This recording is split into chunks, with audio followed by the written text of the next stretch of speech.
kita dah 64 tahun merdeka, ya, 64 years of independence. And the topic of today's discussion with Tuan Haji Bakri is 64 years of independence. We are only going to talk about the achievement of Malaysian football. Yeah, so we have a esteemed guest, Tuan Haji Bakri. After this, he will take a couple of minutes to introduce himself, but let me say a few things about him, which he might not say. One of the rare breed of players who represented the country in the 70s and 80s, played alongside Allahyarham Mokhtar, playing alongside those star names that we used to know: Sochin An, Santokh Singh, Shuko Saleh, R. Armugam, Jamal Nasir, and Tore Raju, and many more players. Yeah, and he is also a qualified coach, very qualified. Has his own football center of excellence called Tunas Legenda Football FC, Football Training Center.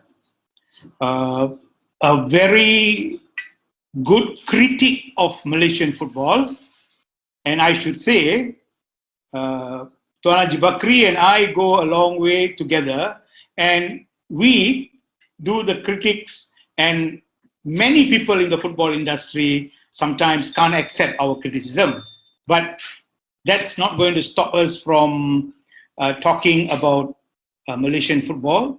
We are all Malaysians. We love Malaysia. We want Malaysia to qualify for the Olympics like 1972 and 1980, where Tuan Haji Bakri was a member of the national team. Yeah, so Tuan Haji, ataupun Abang Bakri, I'm going to ask you, what do you think Malaysian football has achieved until now?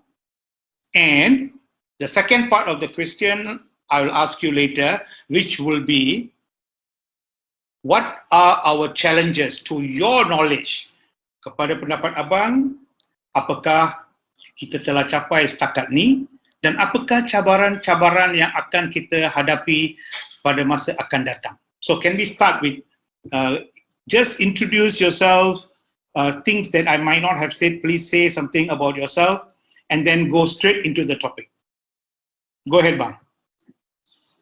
Thank you, Doc. How are you? Okay, good. And foremost, you have completed my involvement in football. Okay. But I would like to thank you for inviting me into your podcast or your channel in conjunction of our Malaysian Days. And we all know there are two phases in our football history. As you said just now, 70s, 80s, and even though before that, the 50s, we had a great in football in Asia. But apparently, when it comes to new generation, I would like to say, not to say bad, but it's go on and off. Sometimes we did well, and mostly we are not doing very well. There are few people like you and me who like to criticize the football community. But we've seen that also critic are bad to them. So I don't understand. Maybe Malaysia they should change their attitude. Bagi yang pengkritik, kalaulah mengambil pendekatan secara positif. Yang baik memang pakai, yang tak siakan, nak faham. So this is my pesanan saya lah kepada pendapat ni, harap terbukalah hati untuk menerima apa-apa jua teguran depan bola sepak kita. Kalau kritikan tu membina, apalah salah bang ya, terima aja lah. Tak Salah bagus, terima. ya tak bagus biarkan. Yalah, betul. Bukan sepenuhnya tak bagus. Kan itu prinsip kita. Fikiran mestilah terbuka. Kalau kita negara kita pun bebas, bukannya mengongkong pendapat orang ataupun free speech. Kita bebas menyuarakan. Bola sepak adalah hak kita, rakyat. That's supposed to be. Yeah, it should be. That is the way. It is our right to comment. I always have said in my postings, football belongs to the people, and the people have every right to comment. People like you and I. Yeah. So go ahead. Kalau fikiran kita terbuka, maka dapatlah ilmu-ilmu baru, bantuan-bantuan, terutamanya di pihak kerjaan. Tanpa kerjaan, sukan tak akan ke mana. So saya harap pentadbir negara harus memandang, mengambil perkara penting kepada sukan. Sebab sebagai selalu saya kata, football is a nation. Jadi tanpa pegangan sukan, kemungkinan besar rakyat penduduk-penduduk itu tidak akan jadi manusia yang sempurna. Sebab sukan ni dipenuhi dengan peraturan. Yes, absolutely. Bangun tidur sehingga nak tidur pula dikongkong oleh peraturan. Kalau diri seseorang itu tak mampu mengikut peraturan, maka dengan dirinya hanyut begitu saja. So it's good for the nation, not only for the sport. Okay, go ahead. Yeah. So having said that, what do you think, in your opinion? What do you think? If I'm not mistaken, we qualified during your time, 1972. We qualified for Olympics. 1980 we qualified, but we protested against Russia, Soviet Union masa tu, and kita tak pergi. Yeah. And that was the two highest achievement. After that, in 1974, Asian Cup in Iran. That was the highest we have ever been. Correct me if I'm wrong, bang. That is the highest we have ever been in football achievement. Betul tak? Betul. Okay. Why after 1974? Why do you think consecutively as we went on, FAM went on, football went on, we had league and everything. Why do you think we couldn't reach that level anymore? Okay, thank you, Doc. Okay, pendapat saya, dia berada di dua era yang berlainan. Okay. Ketika kejayaan kita, bola sepak kita masih berada dalam keadaan amatur. So amateur ni wangnya tidak begitu banyak, tetapi cinta kepada bola sepak dan negara menjadi keutamaan. Dan lepas tamatnya era itu, kita dah ke era baru, era profesional. Saya tak nafikan bahawa profesional itu mampu membawa seseorang ataupun negara ke mercu kejayaan.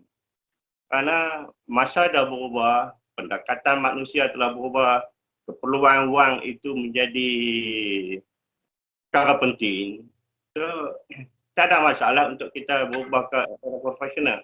Tapi sayangnya bila berubahnya corak perjalanan sukan kita menjunam jatuh. Hingga kesaat ini pasukan kita, negara kita masih lagi terombang ambing. Adalah 2-3 tahun naik sekali jadi juara kejohanan di rantau Asia. Tapi itu bukan profesional. Kalau profesional, dia mesti berada di satu tahap yang sentiasa konsisten. Semacam Jepun. Jepun datang belajar daripada FAN macam mana nak meningkatkan bola sepak di negara kita. So dia orang datang 60 orang di FAN mendengar taklimat Datuk Paul Mone. Allah ya mendiang Datuk Paul Mone. Dengan ilmu yang mereka dapat tu, semua balik ke Jepun memulakan cara manajemen bola sepak di Malaysia. Dan akhirnya mereka sudah berjaya. Tetapi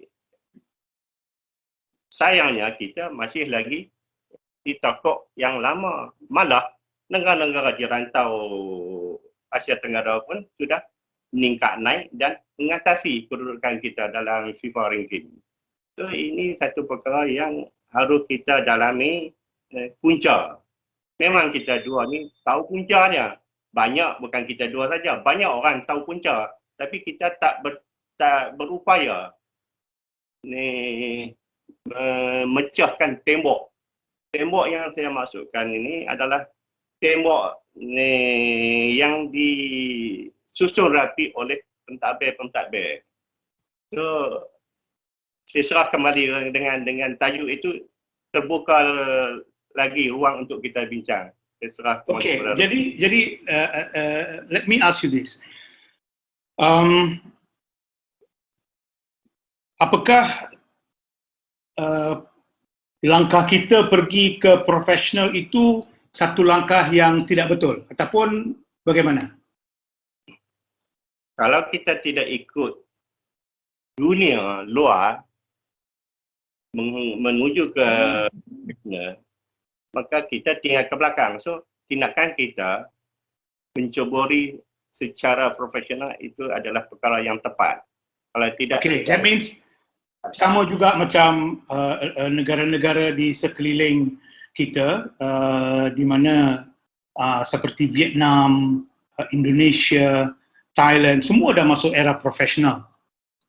Tapi sekarang di Asia Tenggara ni, Vietnam, negara yang dikacau bilaukan kerana masalah dalaman, peperangan, gangguan daripada Viet Cong dan macam-macam, seperti perkara yang tidak kita alami. Negara kita aman damai. So what is the problem? Apakah tembok-tembok yang abang maksudkan tadi yang tidak dapat kita tembus? Okey. Maksud tembok itu adalah pentadbir sukan dipegang oleh orang-orang yang tidak pernah terlibat di dalam sukan. Maka itu hanya kita jatuh. Kalau di era kejayaan dulu, orang yang mentadbir bola sepak kita, Datuk Harun Haji Idris, dia seorang pemain bola sepak. Datuk Bakar Daud, dia sendiri seorang pemain bola sepak. Jadi mereka menjiwai pemain. Tapi sekarang kebanyakan pentadbir itu tidak pernah bermain bola. Mereka lebih kepada kepentingan diri untuk berada di tampuk pimpinan. Itu pendapat saya, Doktor. Dan saya boleh tambah pada itu, okeylah, bukannya orang sukan, tapi dia juga tidak mengambil inisiatif untuk mempelajarinya. Orang sekarang. So I think that is the gist of the problem. So satu, pentadbir. Bagaimana pendapat abang mengenai bantuan ataupun level yang telah diletakkan oleh pihak kerajaan, adakah macam di Jepun vision dream oleh JFA itu kerajaan telah menjadikan satu tonggak kerajaan. Mana-mana kerajaan, kalau kerajaan boleh berubah, ini adalah apa yang mereka harus membuat. Dan itu adalah rancangan 100 tahun. Ya, 1993 mereka membuatnya. Tapi yang saya nampak di Malaysia, berubah Menteri Belia dan Sukan, arah bola sepak, prinsip bola sepak, apa-apa yang kita mengenai bola sepak berubah. Malaysia adalah salah satu negara di dunia yang mana Kementerian Belia dan Sukan mempunyai pasukan bola sepak dia sendiri, seperti baru-baru ni kita kan ada kan pasukan yang dibawa oleh Lim Tiong Kim tu, ya. So kenapa ada program, saya selalu tanya, kenapa ada program paralel? Kenapa selalunya program bola sepak diterajui oleh Persatuan Bola Sepak Negara. Dalam kes kita ni, FAM. Tetapi satu-satunya negara dalam dunia ni, iaitu Malaysia, bila kita ada Kementerian Belia dan Sukan yang mempunyai program bola sepak dia sendiri. Jadi hala tujunya mana? Siapa yang akan terajui? Kenapa ada program paralel? Kenapa belanja lebih kurang 80 juta ringgit ke atas ini? Padahal kenapa tidak duduk bersama FAM, beri bersama FAM, berikan duit itu secara ansuran dan duduk dalam jawatan kuasa yang dua-dua boleh pantau dan bersama-sama kita membuat tugas tu. Jadi I really don't understand why do we need NFDP when FAM was running it on its own. But maybe now baru dia dah mula merge, KBS lantik sendiri, they appointed the coaches on their own. Now there's one guy, Saad, who claims to be some top level coach in Paris Saint-Germain, and then he is doing his own thing. I really don't understand, you know. I mean, what do you feel? Okay, doktor. Pertama, sifat belajar ni mestilah terbuka.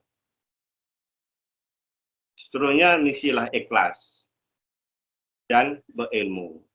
Jadi kalau kita tidak ikhlas, tidak berilmu, maka timbullah unsur-unsur yang doktor cakap tadi. Kita perlu bantuan kerjaan.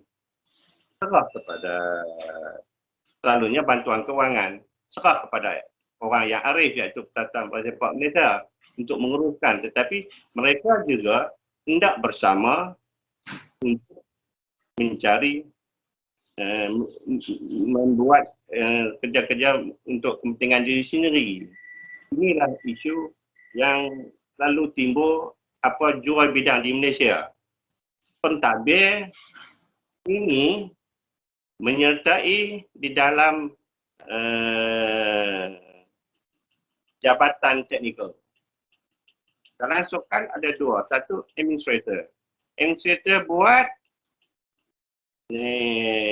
kertas kerja, sediakan bajet pada teknikal.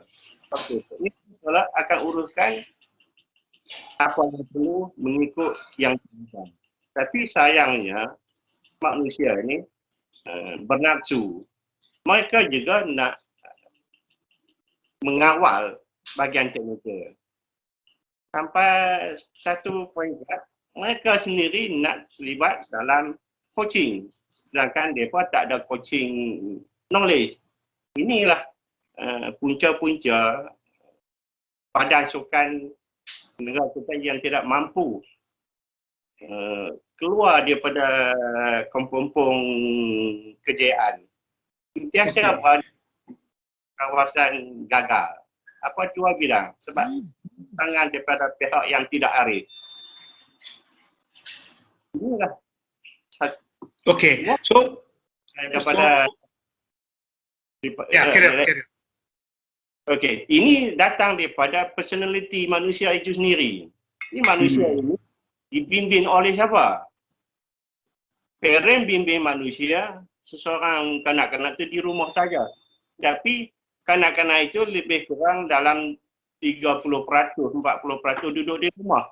Tapi 70% lagi berada di luar, di sekolah, rakan-rakan, bertemu dengan orang asing.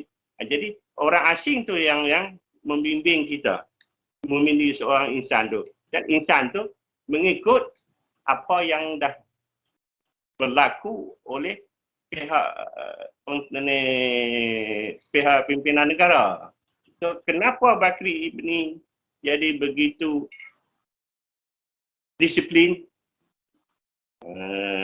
kuat, semangat, sebab bimbingan. So, kita perlu orang yang begini. Orang yang begini pula haruslah dibimbing oleh pihak kerajaan. Itu pandangan saya, Dr.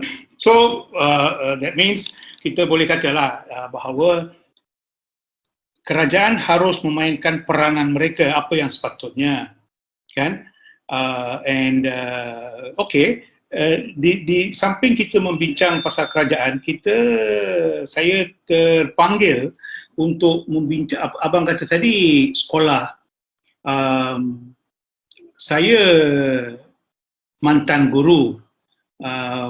Pernah mengajar dan saya tahu dia punya trend dekat sekolah.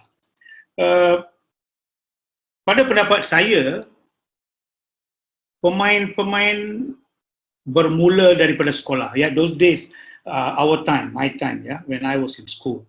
You are much more older. So during my time, kita ada inter-school, kita ada inter-class, kita ada inter-district, kita ada even inter-house football. That means kita mula football, buka sekolah bulan Januari, bulan Februari dah bola sepak antara kelas, antara rumah, kerana sukan adalah dalam bulan April. Lepas tu kerana bulan Mei, Jun adalah majlis sukan sekolah-sekolah Malaysia, and then bulan Ogos, September sekolah-sekolah ASEAN. So kita bermula bola sepak. Januari dah mula dah, sebab kita masuk sekolah 1 minggu saja cikgu dah panggil. Selection lah, itulah, inilah. We play football throughout the year. Yeah? And that could be the reason why kita telah mencapai apa yang kita capai dalam era 70-an dan 80-an. Mungkinkah, pada pendapat abang, mungkinkah gejala yang kita drop ini salah satu sebab mungkinkah datang daripada berkurangnya bermain bola sepak di sekolah oleh anak-anak kita? What do you think? What's your take on that? Kembali kita kepada puncanya uang. Dulu sekadar cinta, ikhlas untuk negeri, untuk negara. Tetapi sekarang, bila adanya sistem profesional, duit berada di situ, maka datanglah pengamal-pengamal sukan yang tidak mempunyai ilmu untuk mencobori dengan hasrat dapat menumpang sedikit kemewahan yang berada. Itu berbalik kepada keikhlasan. So, jawapannya, keikhlasan adalah kunci kejayaan. Kalau kita ikhlas, saya tak ada ilmu mengajar budak-budak dalam mata pelajaran sekolah. So, kenapa saya nak pergi? Walaupun ada duit di situ. Tetapi sayangnya, di sebalik itu, mereka yang tak ada ilmu pula datang dan masuk campur. Kita tidak nafi. Saya juga naik melalui sekolah. Tapi di era itu, pemain-pemain bola dipenuhi oleh cikgu-cikgu. Tapi sekarang masa dah berubah, pemain-pemain ni dah mengambil satu jalan yang khusus daripada keluar sekolah bermain bola. Bukan daripada bidang lain nak jadi coach. Tidak. Mereka bermula daripada khusus daripada sokan. So, sekarang perkara begini balik kepada asal juga. Adakah awak ikhlas dengan ilmu yang tak ada you nak masuk campur? Serahlah. Inilah satu perkara yang perkara tembok saya kata tadi. Kalau you tak tahu, you serah pada yang arif. Kalau you ikhlas nak bantu sekadar pentadbiran. You minat tapi you bantu kat pentadbiran sebab teknikal you tak tahu. Administrating you are good, okay, go ahead. Because mostly footballer tak tahu tentang ni pentadbiran. Ahli sokan yang sebenarnya tak mahir tentang pentadbiran. So, ikhlas lah kerjasama dan akhirnya berjaya tu bukan teknikal saja. Okey, saya ada dua soalan yang keluar daripada apa yang statement abang tadi tu. Yang pertama, abang kata kita kena bagi kepada mereka yang ada ilmu, iaitu that means those with coaching qualifications. Now, my question is, cukup ke jurulatih yang ada di Malaysia ni untuk pergi dan membantu sekolah-sekolah? Yang pertama. Yang kedua, kalau satu ataupun yang kedua ni cadangan, kenapa tidak maktab-maktab perguruan ataupun universiti-universiti yang mengendalikan perguruan, universiti-universiti perguruan seperti UPSI dan sebagainya, kenapa tidak guru-guru pelatih yang sedang belajar sebelum mereka keluar, mereka memilih beberapa permainan yang menjadi permainan utama negara, core sports, dan latih mereka di peringkat itu. I will go specific back to football. Katakan mereka menghadiri grassroots and youth coaching course during their 3-year study, and then maybe up to C license. Jadi mereka bila keluar dan pergi ke sekolah, mereka mempunyai pentadbiran, mereka mempunyai kualiti sebagai seorang pentadbir. Pada masa yang sama, di samping itu, mereka juga mempunyai sijil kejurulatihan asas at least, dan mereka yang berminat seterusnya bolehlah pergi ke lesen B, lesen A dan seterusnya kalau dia berminat. Kalau mereka yang tak berminat tu tak apa, tetapi at least kita tahu sekurang-kurangnya sebuah sekolah ada seorang jurulatih yang bertauliah. What do you think? First of all, we are looking at ex-internationals who might want to help or might not want to help, because sekarang zaman ni semua nak duit, okay? Saya rasa very few people yang kerja sebagai ikhlas, sebagai for free. So dia nak at least dia minta minyak petrol lah, minyak motor, minyak makan dan sebagainya, duit makan dan sebagainya. So schools are not prepared to give. But kalau kita latih guru tu, kalau pengetua, kalau ini adalah arahan daripada Kementerian Pendidikan bahawa bola sepak seperti di Jepun, ya, bola sepak adalah satu permainan yang penting. Bola sepak adalah permainan negara, badminton adalah permainan negara, hoki adalah permainan, ini adalah 4 ke 5 core sport. Kita akan beri penumpuan kepada permainan-permainan ini, maka guru-guru yang terlatih itu boleh membantu. Ini tidak memakan duit lagi kerana itu adalah tugas co-curriculum mereka. Itu pendapat saya. So what do you think about that? Kalau katakan itu cara kita boleh tackle the issue. Okay, menyelesaikan masalah, ya. Okay, good point, Dr. Sebenarnya ada dua kategori dalam kejurulatihan ni. Kategori pertama yang boleh pergi kepada sesiapa saja, boleh memikul tugas ni. Identifying the talent. So, peringkat awal grassroots ni cuma kenal pasti bakat yang ada. Ada extraordinary sikit, dah kita tahu. So serah kepada kumpulan yang kedua yang ada technical know-how in term of coaching. So isu dia sekarang, selepas dikenal pasti di peringkat persekolahan, mereka juga Jolatin juga nak ikut bersama dengan budak-budak itu ke peringkat yang lebih lebih luas. Mereka mengatakan, si Ali tu saya yang didik, saya nak bersama dia sampai ke peringkat profesional.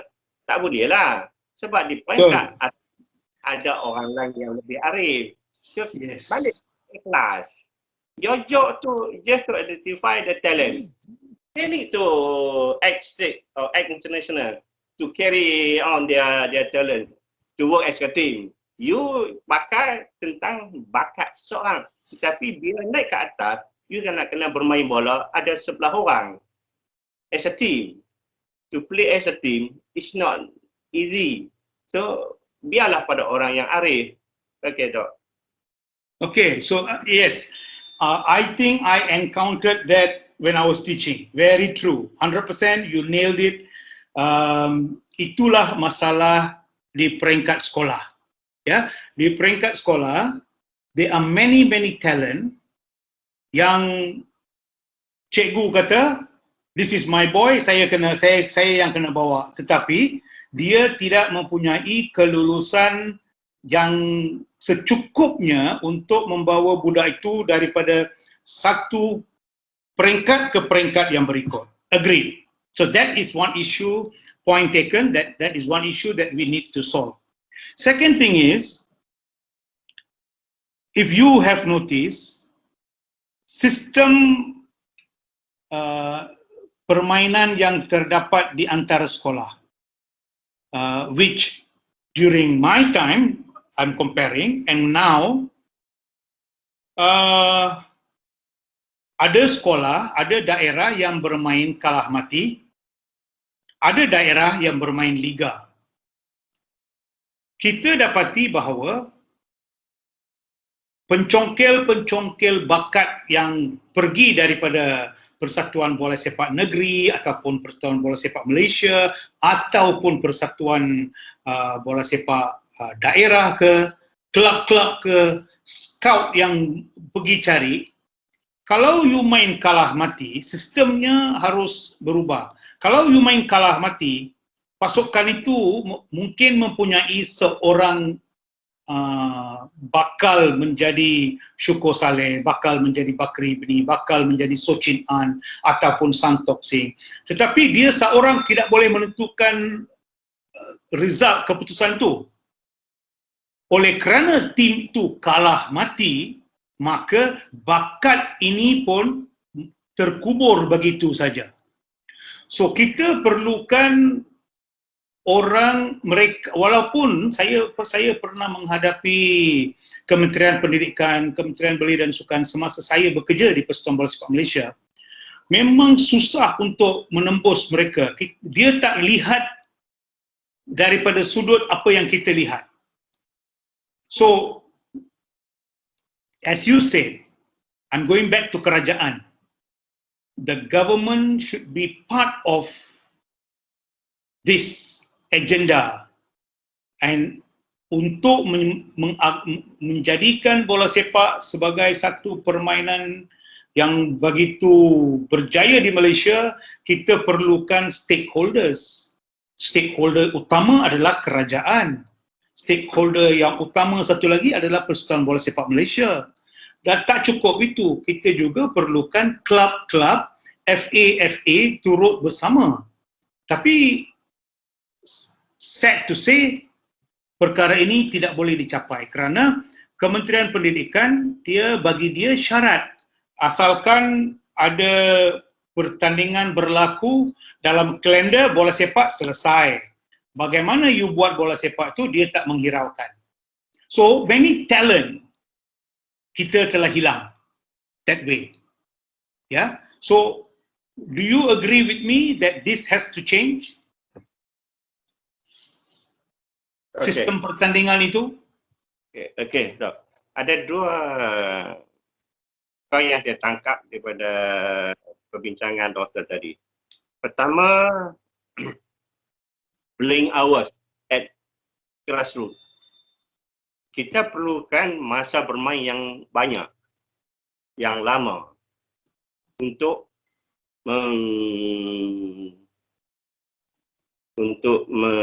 membanyakkan tentang teknik, tentang taktik. Jadi kalaulah playing hour tu sikit, maka keterlibatan perkara-perkara yang saya mention itu berkurang. Maka pemain-pemain itu akan maju ke peringkat tinggi tanpa mencukupi ilmu disebabkan playing hour yang kurang. So, sistem-sistem dalam liga kalah mati semua ini agak membawa kita ke belakang. Memanglah memudahkan kerja mereka. Kali main kalah, balik. Kali main kalah, balik. Tetapi di sebalik itu yang merugikan ahli sukan itu sendiri.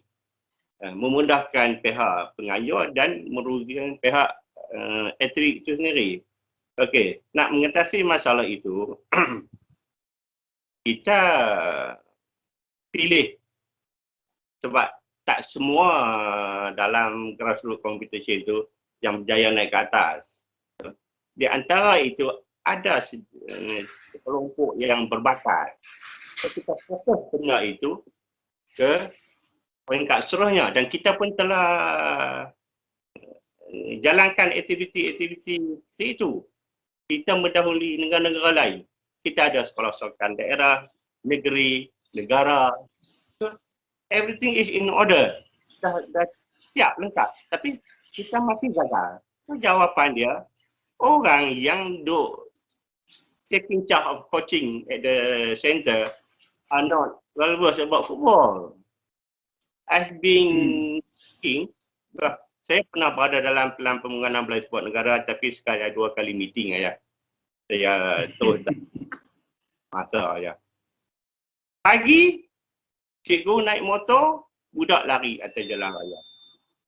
Tengah hari, cikgu naik motor, budak lari atas jalan raya. Petang, naik motor lari jalan. Naik ke padang pun, duk sprinting lagi lah. So, bila nak master teknik? Jadi ini berpunca daripada tiada ilmu. Coach education. Coaching education. We need to focus on coaching education. But on top of that, siapa jadi instruktur itu? Itu yang penting. Kalau instruktur itu orang yang berhak memberi kelulusan, dengan kelulusan itu dia balik ke pangkat negeri, maka pegawai kata, okay, you layak, you peganglah. Tapi kita kena pergi, kena ubah kita, jangan terlalu rigid, jangan terlalu ikut dan lalu. Kita tengok, okay, Ali balik dengan kelulusan. Kaji selidik, siapa Ali tu? Pernahkah main state? Tak pernah. Pernahkah main liga? Tak pernah. So, kita jangan terima. Inilah balik kepada, are you sincere? Okay. Now I'm going to ask you a question. Do you think pelantikan, pemilihan para jurulatih di semua peringkat ada nepotisme, ada favoritism dan sebagainya? Do you think masih wujud lagi? To make a shortcut, without knowing who they are, you won't be there. Okay. With my qualification, diploma, equivalent to A license Europe, saya pergi minta kerja kat FAM. Dia ingat dia nak terima saya? Janganlah. Itulah punca dia. Ikhlas. Are you sincere for the game and for the nation? Okay, dah. Yeah. Yeah, agree. Now, saya nak tanya satu lagi. Saya apabila bincang dengan orang-orang zaman sekarang dan bila mereka tanya pada saya apakah beza antara zaman 70-an, 60-an, 70-an dan 80-an, bila saya memberitahu mereka kita pernah layak 72, kita pernah layak 80, kita pernah jadi Asian Games champion, bronze medalist pada tahun 74 di Tehran. Dia kata mereka memang pernah buat homework lah. Dia kata sistem qualification pada masa itu lain daripada sistem qualification sekarang.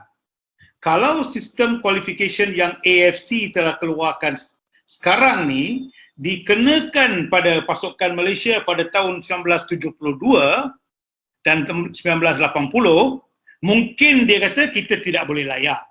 Of course, kita tidak mahu mengambil kecemerlangan pasukan yang layak pada tahun 72 dan 80 dan tahun 74 daripada pemain-pemain dan pasukan Malaysia itu. Tetapi ini adalah tohmahan mereka. Dia kata, coach, dulu the qualification system, one group, champion of the group, terus layak. Sekarang lepas champion of the group, you have to go to a pool of another group and then another pool of group because more teams are already qualifying, more teams are playing and the system has changed and so on. What is your understanding? What is your take on that? Okay, Dok. Inilah kelompok-kelompok yang saya bermaksudkan kelompok negatif. Okay. Nah, sebab sebelum kita menyertai itu, badan yang menguruskan AFC telah meletakkan sidik di dalam kumpulan. Bukan undi-undi Malaysia lawan Laos, Malaysia lawan Kemboja, Malaysia lawan Nepal. Tidak. Dia ada standing dia. Kumpulan A ada 2 negara ataupun 3 negara yang dalam kategori apa. And then follow by the second bagus and then yang atlet saja. So yang tak boleh cakap kita diundi di dalam kumpulan yang lemah. Itu tak betul dan itulah kumpulan yang negatif yang menyekat perkembangan sukan kita, mencari alasan. Sedangkan kita dah berjaya dah pergi. Sudahlah. What is the problem? Yeah, okay. Now, point taken. Now, did you play in the match against West Germany? West Germany in the 1972 Olympics? There is I was in the B team at the time. Okay. I was team, the first team went to Germany after qualifying in Seoul. Okay. So, only in the Moscow competition I was there. Okay. Now, looking forward, we have discussed about schools. I hope there is some change. We have discussed about the government giving more emphasis, memberi lebih penekanan dan memberi kerjasama perkara ini bersama dengan FAM. Now, what do you think was the failure other than whatever you stated? Any other reason why we have failed to achieve what the teams have achieved before? What are other reasons? Of course, 1994, we had a very bad spell of match fixing and so on. I think the government and FAM is looking seriously into it. They have got all the necessary bodies placed in the position to make sure that it doesn't repeat. But other than that, something that is within our control, other than coach education, other than grassroots education, qualified coaches to be there,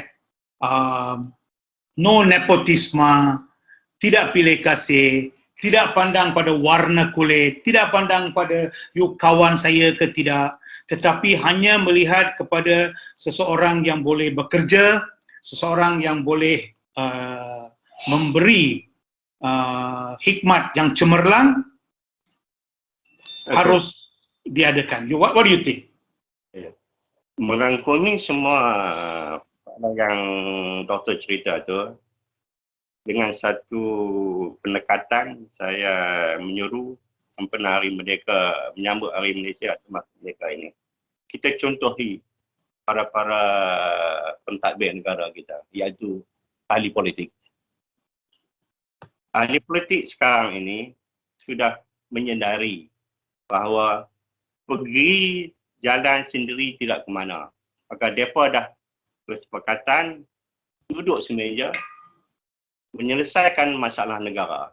So, saya berharap pendukung-pendukung sukan di negara kita ini, so that they put aside the differences between you and me, let's work together for the good of the nation, for the good of the good, because the game is belong to rakyat. So, dengan contoh teladan yang ditunjukkan oleh pemimpin-pemimpin negara kita, next, among the coaches, let's work together. Dengarkan sikap-sikap dengki, iri hati, sebab itulah sikap yang membantu kecemerlangan kita. So, ikuti teladan mereka buat, kerjasama, ikhlas, identifying the talent, that is your job. Takkanlah nak suruh Cik An pergi cek siapa yang bagus di sekolah, serah kepada cikgu. So bila dah terpilih, serah pada orang yang bagus. So kita mesti tahu level kita di mana demi kebaikan sepak itu sendiri. Put aside the differences between this group and the other group. So let's work together for the nation. Okay, okay. Well said. I think what's happening in the government is also very timely for you to quote. Now, I remember this. I read somewhere that a trait, salah satu sikap seorang pentadbir yang bagus adalah mempunyai pengkritik bersama dia dalam satu meja dalam pejabat dia, kerana kalau kita semua hanya menerima mereka yang sependapat dengan kita, minda kita tidak akan berkembang. Saya sebagai pengarah urusan, perlukan seorang yang duduk di sebelah saya untuk mengatakan, Subra, saya tak setuju dengan you punya pendapat, kenapa tidak lihat daripada sini, sudut ini. Tapi apa yang kita sekarang di zaman ini mengendaki ialah, kalau seseorang tu mengkritik, kita kata jangan bawa dia kat sini, dia ni pengkritik. Kita tidak boleh katakan itu. Itu yang abang katakan tadi, to keep all the differences, do away with the differences, sit at the same table. We need pembangkang, to tell us to put check and balance. Okay, so sebagai pentadbir, katakan saya seorang pentadbir kelab ataupun persatuan, saya perlukan seseorang ataupun sekumpulan orang yang mengkritik, tetapi mengkritik membina. Kritikan membina, maksudnya tidak menyentuh mengenai beberapa perkara seperti agama, seperti bangsa, seperti nilai-nilai lain, tetapi memberi kritikan membina yang mengena dengan kerjaya dan tugasan kita. So that's what you are trying to say, because that's what the government of the day is doing. Agree, totally. Now maybe apa yang abang cadangkan tu tadi telah menyimpang kepada soalan saya yang berikut. that is, apakah cabaran-cabaran yang akan kita hadapi. Never mind. Although you have said that, what do you think the challenges are ahead? Sekarang dah pandemic, nak masuk endemic, okay? Sponsor-sponsor dah lari, ibu bapa takut nak hantar anak ke Padang, mungkin kita akan kehilangan beberapa talent. FAM ada F30, apakah boleh kita capai F30? What do you think? Apakah cabaran-cabaran yang akan kita hadapi dalam kerjaya kita untuk mencapai kecemerlangan dalam bola sepak? Okey, Dok. Kita berbincang balik-balik time tu juga. Balik-balik kat situ juga. Apa pokoknya, mau tak mau orang Malaysia berubah daripada takok lama ke takok baru. Apa dia yang lama, apa dia yang baru? Yang lamanya penting diri sendiri, penting keluarga, penting kelompok aku. Lupakan benda tu. Okay, politik dah buktikan kepada kita. So, ada pemimpin ahli-ahli politik kita. So sekarang, kalau dah kita mampu balik kepada perkara yang untuk menjalankan, adakah awak kelas? Bayangkan orang yang berilmu sebegitu banyak, Datuk Soe An boleh kalah di dalam pemilihan Exco FAM. Satu ketika dulu, Cik An berada dalam komiti FAM. Cik An bertanding dalam Exco untuk duduk di dalam Exco FAM. Cik An pun kalah. So itulah puncanya. Kalaulah kita tak mampu berubah diri kita, keikhlasan kita, adakah kita ada ilmu nak duduk di situ, nak berada di kelompok itu, tinggalkan. Balik kita bincang yang sama. Are you sincere? Do you have all the knowledge to handle the group? If not, leave it. Never mind. Cik An buat yang berjaya negara, yang gagal pun negara. Kita sama-sama tanggung. Kalau dia kita sama-sama suka. So kerjaan kita kena ubah manusia, rakyat kita ni ke era itu. Seperti Jepun. Jepun mempunyai satu yang tidak penting diri. Tapi kita penting diri, penting kelompok. So kita kena bermula daripada sekolah, grassroots. Bukan grassroots sokan, grassroots mata pelajaran tu. Tadika, apa dia diajar, sekolah rendah, apa yang diajar. Bukan mengejar kepentingan mendapat pelajaran saja. Sebab pelajaran tanpa jati diri pun hancur juga. So, ini terletak kepada bau ahli-ahli politik. So, kita tak ada kuasa. Kita cuma boleh mengelak je. Tak bergerak membukit tu. Okay, betul. Okay, yes, agreed, setuju dengan apa yang abang katakan tadi. Tetapi saya rasa ia akan memakan masa untuk perubahan-perubahan yang dicadangkan oleh Tuan Haji Bakri tadi. Kerana kita belum lagi, para pemimpin kita masih lagi dalam era you scratch my back and I scratch your back. That's what you said, ya. Mereka tidak mau. Absolutely. Kalau kita mampu keluar generasi baru, kita akan, dan bagi saya, bukan umur kita untuk berubah. Nak ubah rakyat kita, apa yang kita bincang umur kita lah. Cuma tinggal untuk mereka ikut. I feel so. Saya rasa Kalau Datuk Soh Chin An, who is one of the most coveted player who played for the national team, kalah dalam itu adalah satu berita yang menyedihkan. I think he can still contribute to the technical committee and so on, his experience and so on. Yeah, but not knowing the reason why he lost, I can't comment. But it can happen to anyone. Yeah, it can happen to anyone. The question is,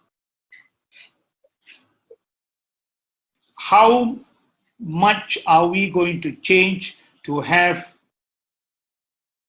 qualified people? Yeah, like you said, and you have been saying that again and again. Kita perlu wajib adakan orang yang ada pengetahuan. That's what you said, orang yang ada ilmu. Dan malangnya kadang-kadang bagi mereka tak kisahlah apa jadi kepada bola sepak, tetapi asalkan saya memegang jawatan. Jawatan itu penting. Dan orang-orang yang di sekeliling mereka tu, you can see, you can look at clubs. You see, for example, what I want to, saya menyimpang sedikit. Salah satu kriteria yang terpenting untuk perlesenan klub adalah grassroots and youth development. Tetapi selain daripada JDT, mungkin Selangor ada sikit, mungkin Terengganu ada sikit, saya tak pernah dengar klub-klub lain berkecimpung dalam grassroots and youth. Jadi kalau dia tidak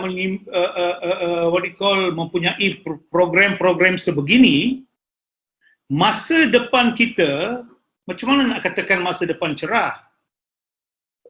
Because you don't have the players coming out from your system. Yeah, this is the cabaran that Malaysia is going to face. 10 years from now, 20 years from now, we are going to import players. Seperti mana yang kita telah buat, naturalisasi. Ya, bukannya takkanlah 32 juta orang Malaysia kita perlu naturalisasikan orang daripada Afrika dan sebagainya. I cannot accept it. I'm sure the general population of this country, ya, cabaran kita sekarang, we have to stop naturalization, concentrate football on how it should be run, so that in future this younger generation within 10 to 20 years should be able to play for the country as a Malaysian. Bukan mereka yang tak tahu nyanyi negaraku, mereka yang tak tahu cakap bahasa Malaysia, mereka yang tak pernah pakai lencana Malaysia di dada, tiba-tiba datang nak main untuk Malaysia. Sorry lah, I'm not for it. What do you feel? We are already close to the end, bang. Kita nak tamatkan kita punya ni, tak lama lagi. So please tell me your thoughts about this naturalization and the future of Malaysian football. Tentang pengambilan foreign players to represent our country. Ada negara-negara di Vietnam, tak ada seorang pun pemain naturalisasi, tetapi mereka berjaya. Itulah balik kejayaan itu, mesti apa juga kejayaan itu mesti bermula peringkat awal. There are 3 phases in sport. One is learning process. Era pembelajaran itu amat penting. Gagalnya di era pembelajaran, maka performance period akan fail. So, kita ada di learning process itu, mestilah dilatih, diajar, ditunjuk ajar, diberi ilmu dalam padang, luar padang oleh orang yang berilmu. Kebanyakan learning process is in our country, most of them are student. So, di peringkat itu, yang mengawal adalah orang-orang yang bukan yang arif. Itulah silap negara kita di mana kita abaikan peringkat akal umbi diberi kepada orang yang tak arif. Perlu diingat, sekali masuk dalam kepala kita benda itu, bila kita dah melangkahi peringkat performance period, kita tak boleh ubah. Sebab beratus ribu kali dia buat benda yang salah, tidak dikata salah. So, agak sukar bila dia masuk fasa yang kedua untuk fasa permainan, competition period, untuk dia beraksi, untuk tukar. Dan ia akan jadi satu konflik, menyalahkan jurulatih. Aku diajar begini, kenapa hang cakap yang ini? Itu punca. Kalau kita tak ubah pendekatan, lagi itulah kita tak mampu pergi belakang. Kita kena jiwa besar, ikhlas, silakan. Cik Dollah Saleh ambil tim saya, silakan Cik Tantok ambil sekolah saya, balik kepada satuan. You bayar pemain-pemain itu untuk kita satuan. Kalau bayar RM10 tu kan Santok nak mau pergi. Kalau you boleh bayar kepada foreign coaches, apa salahnya bagi RM200 sekali Santok turun kat padang sekolah. Tapi tidak berlaku. Semua mesti berjiwa besar lah, sanggup ikhlas demi kebaikan sukan dan mesti berubah. Okay. So, secara kesimpulan, I think melihat ke hadapan, we need to change. We need to change, yes, okay. Perubahan tu datang daripada seperti mana kita bincang dari awal. Saya buat kesimpulan, kerajaan harus memainkan peranan, sekolah harus memainkan peranan penting. Pemain-pemain bekas pemain, mantan pemain harus memainkan peranan. Klub-klub, persatuan-persatuan bola sepak, Persatuan Bola Sepak Malaysia, Kementerian Belia dan Sukan, tak juga kita lupakan kepada penaja-penaja, ibu bapa, semua harus memahami bola sepak. Kalau tak faham, bacalah, tanyalah orang yang tahu. Dan bila mereka faham akan konsep sebenarnya apa yang harus kita buat dan melihat ke hadapan, pemain-pemain ini dilatih ikut landasan-landasan yang betul, saya rasa kita boleh capai lebih baik daripada apa yang kita telah capai pada tahun 1972, 1980 dan juga 1974 di Sukan Asia di Asian Games di Tehran, ya. So, dengan itu, ada kata-kata akhir Tuan Haji? Okey. Kata-kata akhir saya, tolong pegang amanat saya ni. Ambillah pengkritik sebagai rakan fungsi aku untuk berjaya. Kepada semua pentadbir sukan, anggaplah pengkritik itu sahabat karib anda. Thank you, Dok. Okey, terimalah pengkritik sebagai sahabat. Saya juga nak tambah, terimalah pengkritik itu duduk sebelah dan sesuatu rancangan yang ada itu bentangkanlah. Biarlah pengkritik, kita tak mahu kalau ada 10 orang tu semua yes man. Kita tak tahu apa kepincangan yang ada dalam program tu. Tapi kalau ada pengkritik, kepincangan itu hanya akan membaikkan diri kita, organisasi kita. So I am with you 100%. Program ini bukan untuk menuding jari kepada sesiapa.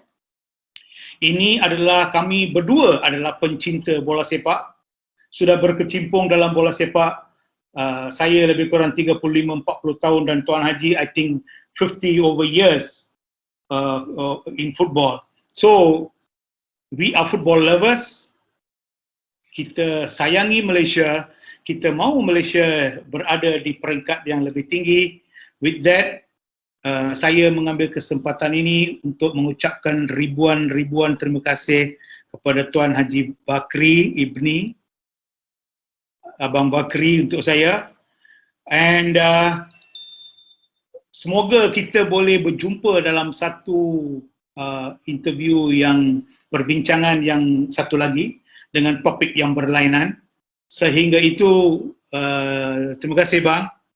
All the best to you. Thank you for coming, spending some time to have this discussion.